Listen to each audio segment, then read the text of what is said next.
Hello दोस्तों, मेरा नाम देवेश प्रसाद साहू और आज मैं आप लोगों को फिर से एक नई जानकारी के साथ उपस्थित हुआ हूं और वह जानकारी क्या है, अरहर के प्रमुख रोग। तो ये आपके लिए बहुत ही महत्वपूर्ण है। तो अरहर के प्रमुख रोग में सबसे पहले मैं उकठा या विल्ट रोग के बारे में बताना चाहूँगा कि उकठा या विल्ट रोग क्या होता है। यह फ्यूजेरियम ऑक्सीपोरम नामक जो फंगस होता है उसके थ्रू होता है, उसी के द्वारा होता है और इसके 3 बीजाणु होते हैं, माइक्रोकोनिडिया, मैक्रोकोनिडिया और क्लेमाइडोस्पोर्स। यह भूमि में उपस्थित रहते हैं और लगभग 1 माह के बाद जो पौधे हम लोग लगाए हैं उसमें 1 माह के बाद उसकी जो जड़ें होती है उसमें पतली जो जड़ें होती है उसमें घाव आ जाने से ये उसमें एंट्री कर जाता है। एंट्री करने के बाद जो मोटी जड़ होती है उसमें पहुंच जाती है और पहुंचने के बाद क्या करता है, यह जाइलम जो पौधे में जो जाइलम पाया जाता है, जो जिसमें पानी का प्रवाह होता है, उसको ये अवरुद्ध कर देता है। अवरुद्ध करने से क्या होता है, जो पौधे के ऊपरी भाग में पानी का प्रवाह नहीं हो पाता, जिसके कारण पत्तियाँ पीली पड़ जाती है और पौधे मुरझाने लग जाते हैं। और इसका मुख्य लक्षण ये हो जाता है कि अचानक से पौधे मुरझाना स्टार्ट कर देते हैं। ये कभी भी हो सकता है। इसमें होता क्या है, यदि हम लोग जो जड़ है और तने हैं उसको, उसमें यदि जो छाल है उसको निकाल करके देखें और या फिर उसको फाड़ करके देखें तो जो भूरे कलर की काले धारियाँ स्पष्ट दिखाई देने लगती है। यह इसका मुख्य पहचान है। पौधे मुरझा जाते हैं जिससे और पौधे सूख जाते हैं, इससे बहुत ही हानियाँ हो जाती है। तो इसके नियंत्रण के लिए हमें क्या क्या करना चाहिए। पहला है, रोग ग्रसित खेत में गर्मी में 2-3 बार गहरी जुताई करें। रोग ग्रसित जो खेत है उसमें गहरी जुताई करने से क्या होता है, जो फ्यूजेरियम ऑक्सीपोरम रहता है वह धूप में नष्ट हो जाता है। ठीक है। दूसरा पॉइंट क्या है, जब अधिक मात्रा में हो तो उस खेत में अरहर की फसल 2-3 वर्ष तक ना हो। यदि हम लोग देखते हैं कि उस फील्ड में जो विल्ट है उस रोग से बहुत ही ज़्यादा प्रभावित है हमारी फसलें, तो उस खेत में अगले 2-3 वर्ष तक आप लोग अरहर की खेती ना करें। ठीक है। अब तीसरा है फसल चक्र अपनाएं। तो फसल चक्र अपनाएं मतलब अरहर के जगह में कोई दूसरा फसल आप लोग उगा सकते हैं। तो फसल चक्र के लिए मैं आप लोगों को एक विशेष वीडियो बनाया हूँ, उसका लिंक मैं आप लोगों को डिस्क्रिप्शन में दे दूँगा। अब चौथा है, अरहर के साथ ज्वार की खेती में से तीव्रता कम होती है। मतलब यदि हम लोग अरहर के साथ ज्वार की यदि हम लोग खेती करते हैं तो जो रोग की तीव्रता है वो कम हो जाती है। पांचवा आता है, रोग रोधी किस्म उगाएं। जैसे रोग रोधी किस्म है उसको उगाएं, जैसे कि राजीव लोचन हो गया, अपना आशा, नरेंद्र अरहर आदि। ऐसे आप लोग इसका नियंत्रण कर सकते हैं। इसके अलावा आप लोग बीज उपचार करें। किससे करना है, आप लोगों को 50% बेनोमाइल ले लेना है और 50% थायरम, और दोनों को मिक्स कर लेना है और उसका 3 ग्राम लेना है। उसके मिश्रण से प्रति किलोग्राम बीज को उपचारित करना है, या फिर 3 ग्राम कार्बेंडाजिम लेना है और उससे प्रति किलोग्राम बीज को उपचारित कर लेना है, या फिर 4 ग्राम आप लोग ट्राइकोडर्मा ले सकते हैं और उससे प्रति किलोग्राम बीज को उपचारित करके आप लोगों को बुआई करना चाहिए। उसके अलावा आप लोग कार्बेंडाजिम ले लीजिए और उसका 3 ग्राम लेना है और उसे प्रति लीटर पानी में घोल लेना है। घोलने के बाद पौधों के जो जड़ होते हैं वहाँ ड्रेंचिंग करना है, क्योंकि इसका यदि आप लोग पत्ती पर स्प्रे करेंगे तो कोई फ़ायदा नहीं होगा। इसलिए आप लोगों को जड़ के पास इसका ड्रेंचिंग करना पड़ेगा। ठीक है। या फिर नीम का खली 150 किलोग्राम प्रति हेक्टेयर क्या करना है, भूमि की जब तैयारी करते रहते हैं उस समय हम लोगों को भूमि में प्रति हेक्टेयर के हिसाब से 150 किलोग्राम नीम के खली को भूमि में मिला देना है।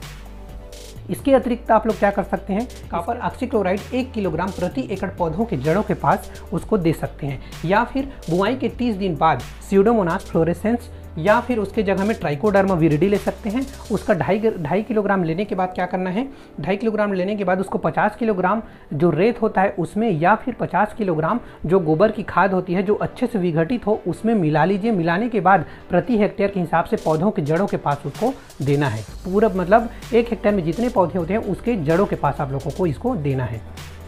तो ये जो उकठा या विल्ट रोग का नियंत्रण हो गया। अब हम लोग बात करेंगे फाइटोप्थेरा तना अंगमारी के बारे में। तो फाइटोप्थेरा तना अंगमारी होता क्या है, यह फाइटोप्थेरा डेसलरी के कारण होता है और इसमें क्या होता है, जो पत्तियां होती है उसमें छोटे छोटे धब्बे पाए जाते हैं और यह धीरे धीरे बहुत मात्रा में फैल जाता है। फैलने के बाद क्या होता है, 1 सप्ताह में लगभग ये पत्तियां नष्ट हो जाती है और ये प्रारंभिक अवस्था में लगभग 1 सप्ताह से लेकर के 1 माह तक के पौधों में अधिकतम दिखाई देता है। ठीक है। तो इसमें होता क्या है, ये पत्तियां नष्ट हो जाती है। नष्ट होने के बाद ये क्या होता है, धीरे धीरे तने में भी इसका प्रकोप चालू हो जाता है। प्रकोप होने से क्या होता है, यह तने में भी काले काले रंग के धब्बे बन जाते हैं। धब्बे बनने के बाद यह जब बढ़ता है तो क्या करता है, तने के चारों ओर छल्ले के रूप में बन जाता है, जिससे पौधे कमज़ोर हो जाते हैं और वहीं से पौधे हल्का सा उसको झटका लगाने से क्या हो जाता है, पौधे टूट जाते हैं।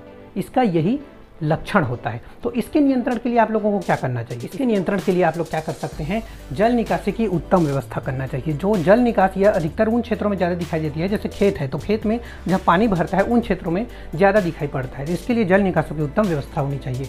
दूसरा आ गया बीज उपचार। जैसे बीज उपचार जो जैसे कि मेटालेक्सिल, जो मेटालेक्सिल है उसमें 2 ग्राम प्रति किलोग्राम के हिसाब से बीज को उपचारित करके आप लोगों को बुआई करना चाहिए। तीसरा है रोगरोधी किस्म। जैसे रोगरोधी किस्म है जैसे कि बहार हो गया, शरद हो गया या अमर, ऐसे किस्मों का आप लोग चुनाव करें किसके लिए, बुआई करने के लिए। अब चौथा हो गया मेनकोजेब। मेनकोजेब 600 ग्राम लीजिए। 35% आता है उसका एसी फॉर्म में आता है, उसका प्रति एकड़ के हिसाब से आप लोग छिड़काव कर सकते हैं।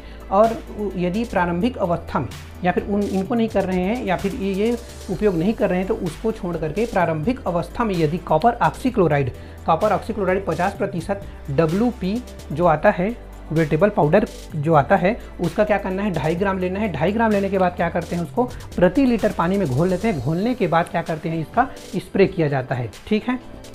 और आप लोग इसको जो अरहर होता है, पिजन पी होता है, उसको आप लोग क्या कर सकते हैं, जो मेड़ में भी उसको लगा सकते हैं। इसके बाद हम लोग चर्चा करते हैं बांझपन।